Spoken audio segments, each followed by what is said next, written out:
Okay, there's a story that I feel like needs more coverage. It is Putin and Xi Jinping talking about immortality. In the past, people rarely lived longer than 70 years, but today, they say that at 70, you are still a child. Human organs can be continuously transplanted. The longer you live, the younger you become, and can even achieve immortality.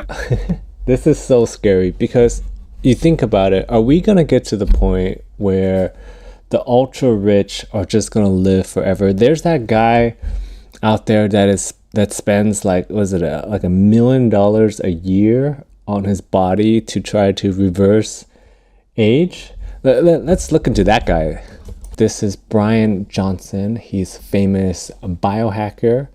He made his money by selling Vimeo for $800 million, and he spends about $2 million a year to reverse aging. And it seems like it doesn't matter if it's like big gains, small gains, it doesn't matter. If it can reverse aging, he's gonna try it. That's basically his model. I guess if I was in their shoes and if I got to the 100 millionaire billionaire range, what is the point of having all that money if you're just going to die, right? So at that point I'm just imagining a world where Putin, Xi Jinping, Jeff Bezos, Elon, they're all gonna live forever with organ donating and blood infusions and all kinds of fun jazz that they could do. And then I saw this headline the other day and I'm like, it's happening. Anti-aging breakthrough. Basically, a bunch of Chinese scientists engineered some stem cells to reverse aging in some monkeys that are basically very close to humans. So if you think about this, if you give this technology maybe another 10 years or so, they're gonna work on it on humans. It's the next step. And if they say that they're not, they are. Okay, in some jungle somewhere, some laboratory in the swamps of the bayou, who knows? They're working on this for humans. And probably first in line is going to be the Brian Johnson guy. Who knows? Why I bring this up? Because it's a scary thought that these ultra rich are going to, try to live forever while the rest of us are fighting for scraps.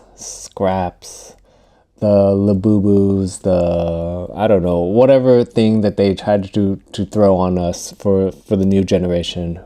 It doesn't matter. But while we're fighting for scraps, they are thinking of ways to basically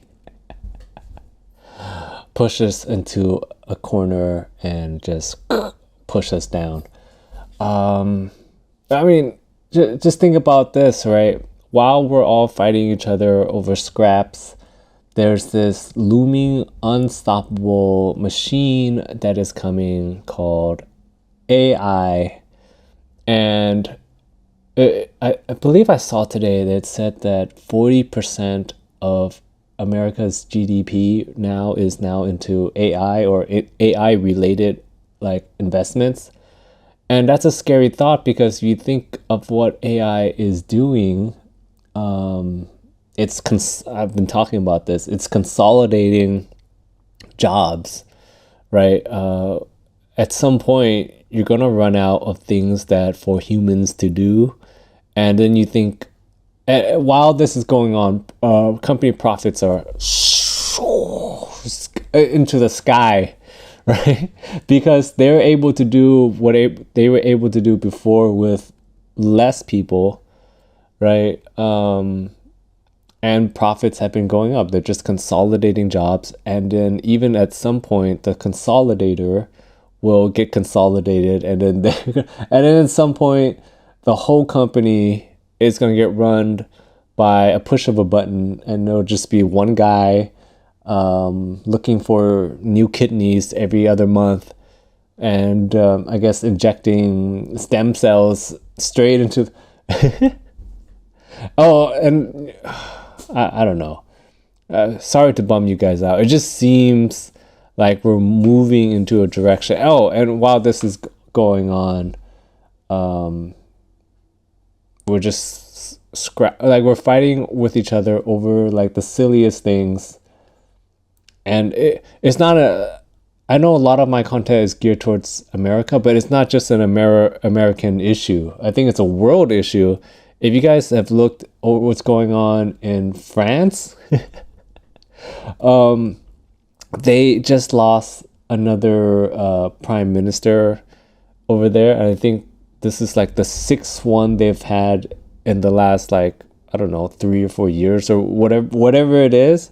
Like, it's crazy out there. And then the people in the UK, this is what the youth look like right now in the UK.